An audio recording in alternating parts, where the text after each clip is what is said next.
in the cloister courtyard here at the dome.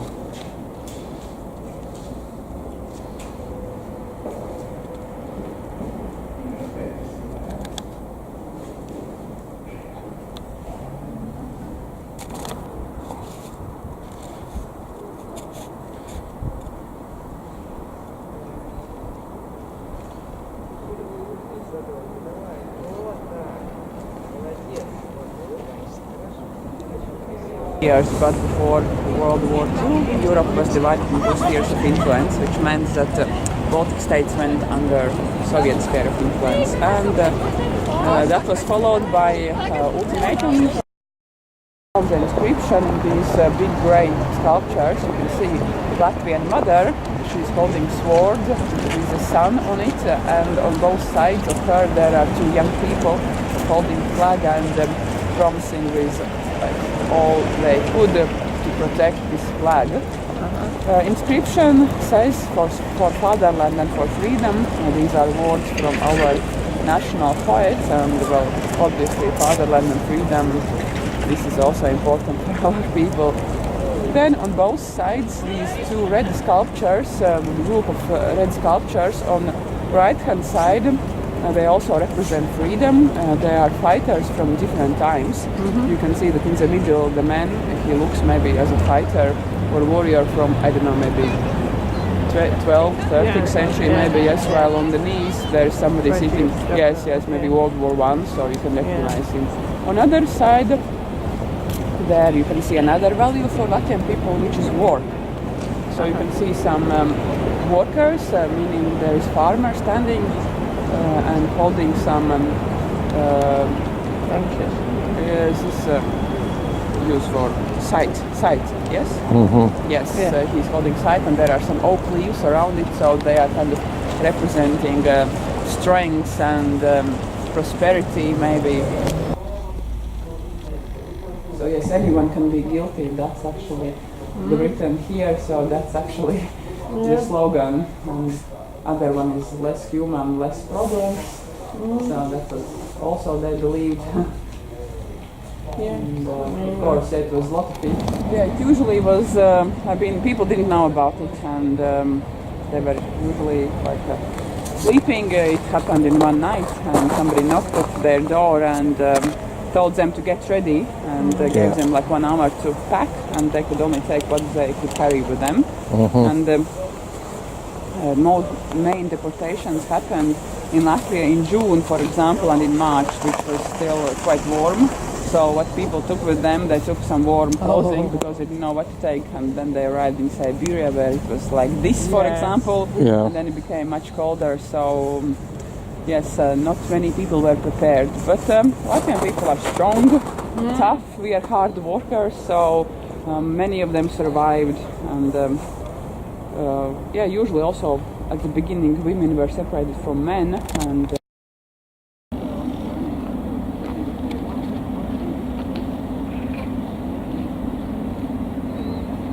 this is where the train station where people were deported to Siberia.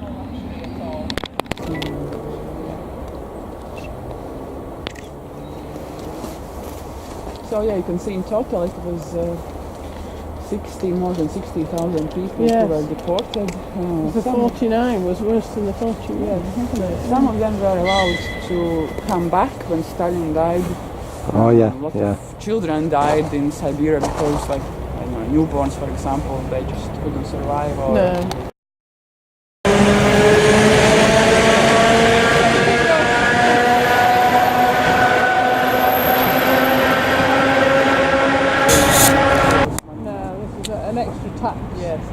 So this is Monument of Victory, and it was built when in Soviet Union they had times when they built victory monuments all over Soviet Union, and Riga was not an exception. So what you can see in this monument, you can see 5 stars, which represent 5 years of World War II, and there you can see also years of World War II from 1941 to 1945. And then you can see liberators. Nice, gentle liberators who are coming to free Riga from evil Nazis. and they didn't leave afterwards. So yes, and then there is lady greeting them and kind of waving to them and welcoming them in Riga. So yes, we still have this victory monument, even though then and of course it's not easy.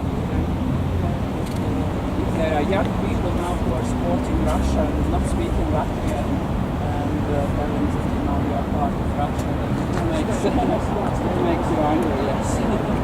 Of course you have to do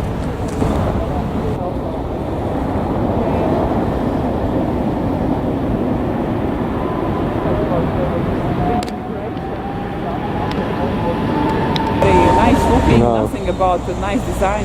Most apartments are quite small inside, and but they needed apartments because there was this big immigration from Soviet Union.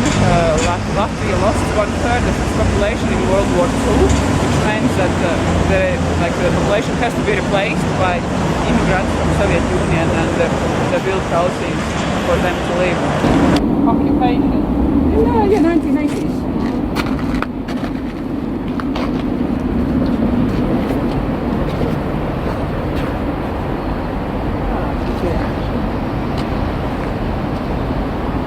That's another tower over there.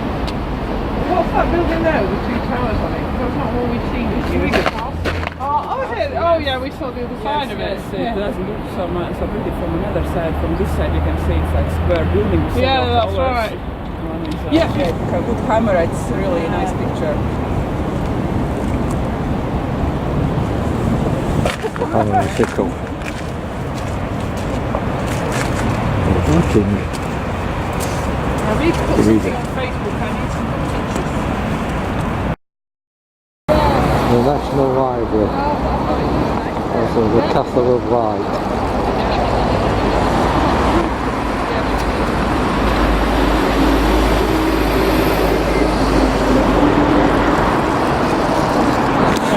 There's no bridge, which is the most expensive because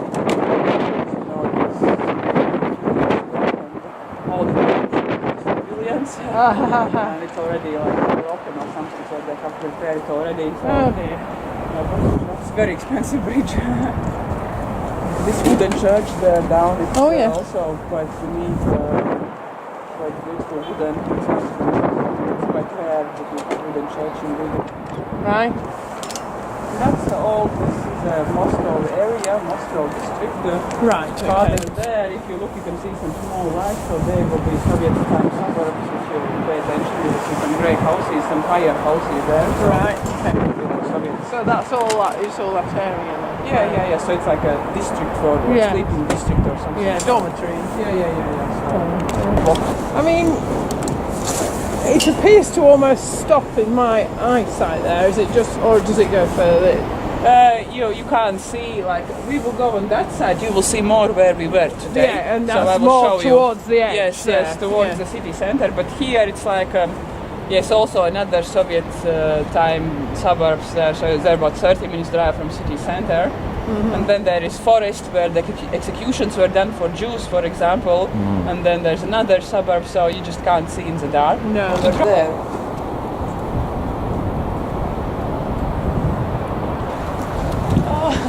You're scaring birds. I am. Actually, the picture without the birds is better. Without flapping.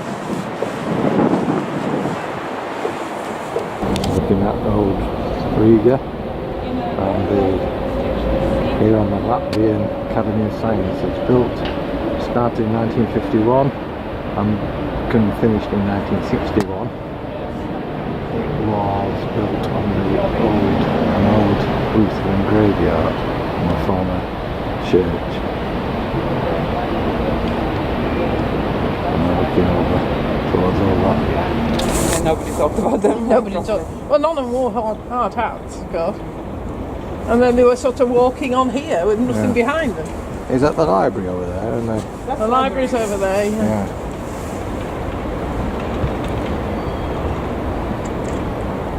And that's the railway bridge. Yeah.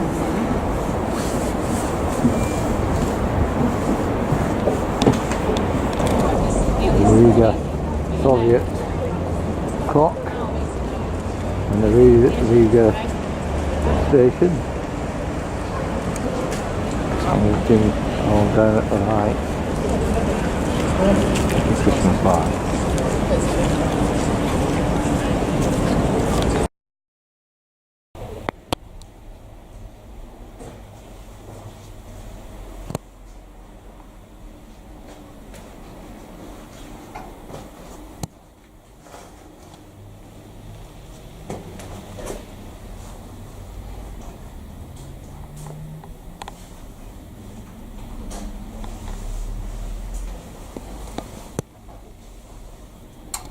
Until 1940, and then when the KGB started using the building, the door was locked and no one was allowed to use it anymore. The employees of the KGB would come in and they would leave through a similar entrance on Staple Street, that's the street on that side. And then if any citizens of Riga ever had a reason to come here willingly and on their own, they would come in through the door that you came in through today as well. So that's why a lot of locals refer to this building as the corner house or the corner building. And who your closest friends, family members, co-workers and relatives are. They get fingerprints, as you can see from a sheet on the table over there. And then they would send you to be the first thing that you would see, and you would get scared even more because you were allowed to get back up, and then they would take the knife and they would use it to cut open all the seams of your clothes to make sure there's nothing hidden inside of your clothing.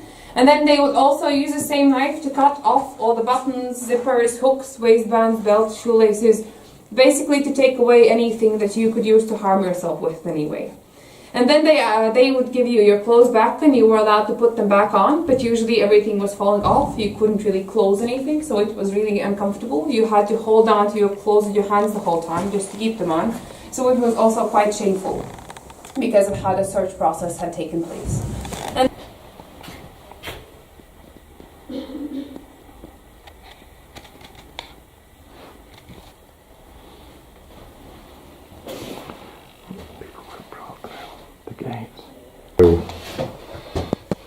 a two-way mirror at the interrogation room.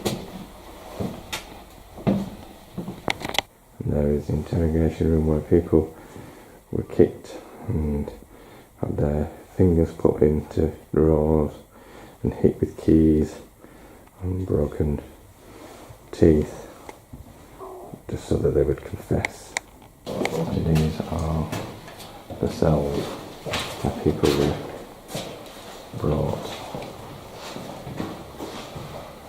Dark and dingy, very little light.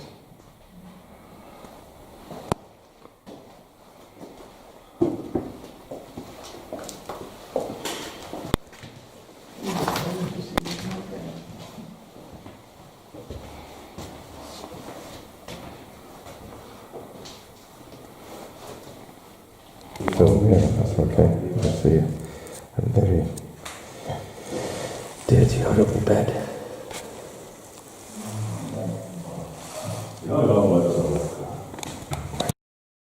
period of time to pass to get to go outside again.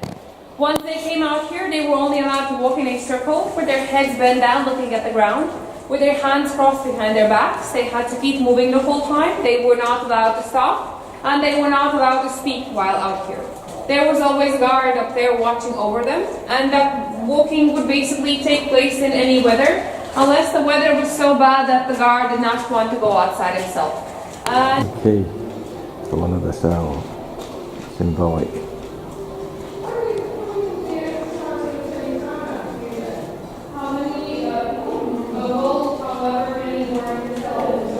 People from jumping out of the window and killing themselves during interrogations. After several cases were documented where someone did that, but they also used those bars as a manipulation tool, where you would sit there and you would see the window behind the back of your interrogator, but you would not see the bars because they would have a thick curtain in front of the window. So with whatever the guard is telling you, he might actually encourage you to try and kill yourself, because that's the easiest way out for yourself, and you would help your family and you would make his work easier as well if you just fell out of the window. So once you're actually considering committing a suicide, the guard would go away and he would leave you alone in that room. So you would load all of the executed people into a truck that was parked in this part of the room that we are standing in. And then the truck would drive away and they would be buried in unmarked mass graves somewhere in the woods in the outer skirts of the city. The Soviet Union did the executions here for 6 months. When they Is the Article 58, which of the Criminal Code of the Russian Soviet Federal Socialist Republic, which was the one that everybody breached to come in here. It's a little bit like Article 50. That Nigel Farage and all the fascists want us to implement. There is the Museum of Liberation in the park. We have across there the Freedom Square and the Freedom Monument.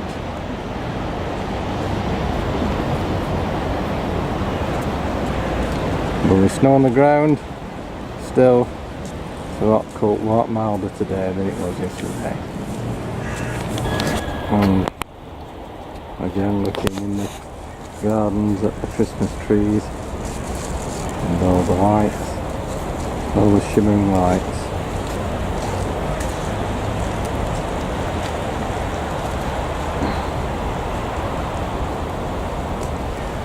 The Christmas trees of Riga.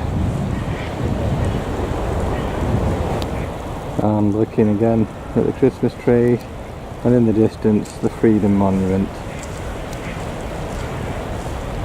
most famous statue in Riga. And lots and lots of lights on the Christmas trees.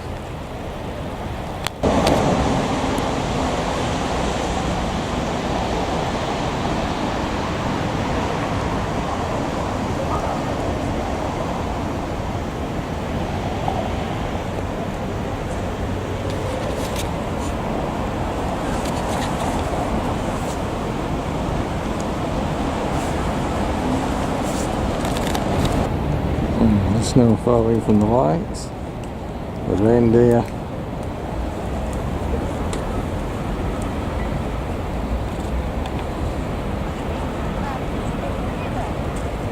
and Freedom Monument, which you can just about see, and the Opera House, where we go tomorrow here in Latvia, which is actually the entrance is based on the Bolshoi in Moscow, where we've also been. Or are we going to see the Fader Mouse? That. What do you think of Bramwell's house?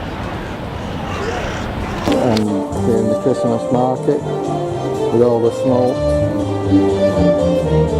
pans.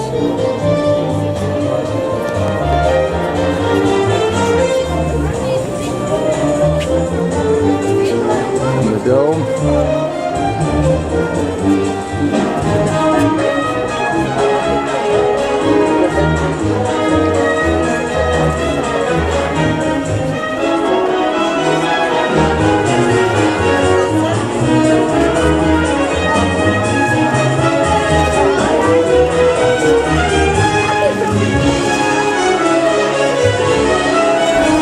And the Blackhead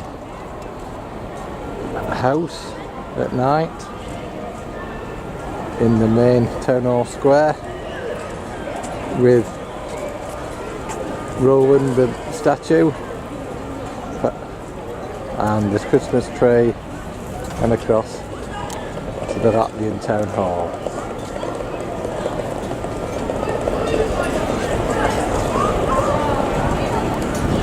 And St. Peter's Tower and St. Peter's Church in the distance.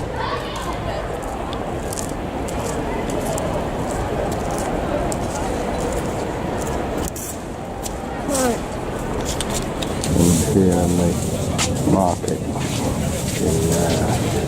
Riga, Christmas dolls, Christmas trees, and fruit and nuts and berries.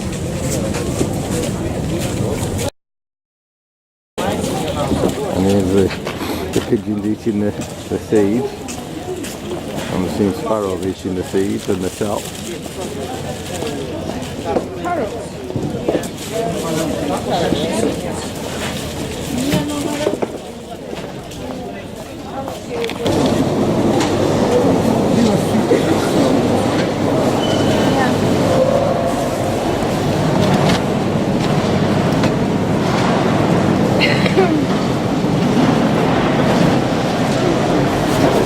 Dried fish.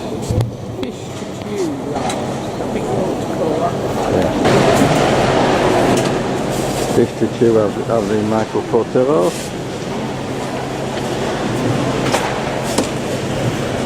Caviar. Really expensive. I'd say that was cheap. Larry. Says on it. Yeah. Larry. Oh, no, that's cheap. I don't think it is. Cabbages and the pumpkins and the gherkin, and what you can't really get here is the smell, the pickled smell.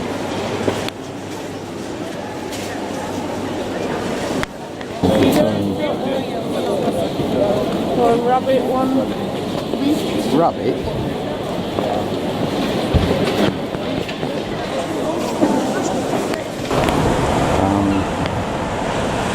As we approach the opera, there goes the tram through the store, through the city centre.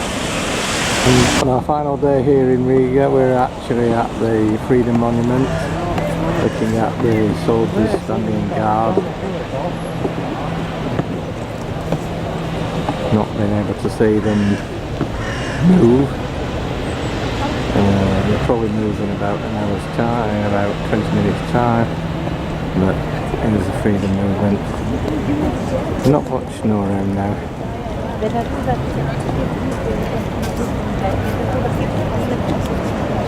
Final view of the Gaba River, the Soviet rocks cross there, and across we have the National Library, and further on we have the other road bridge and the railway bridge across the city. And also we have the castle.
waiting in the Avalon Hotel for our taxi. And last visit did what she thinks of Very nice. Riga. Short days, a nice holiday. Thank you. Yes. And we say goodbye to our hotel at the Avalon here in Riga.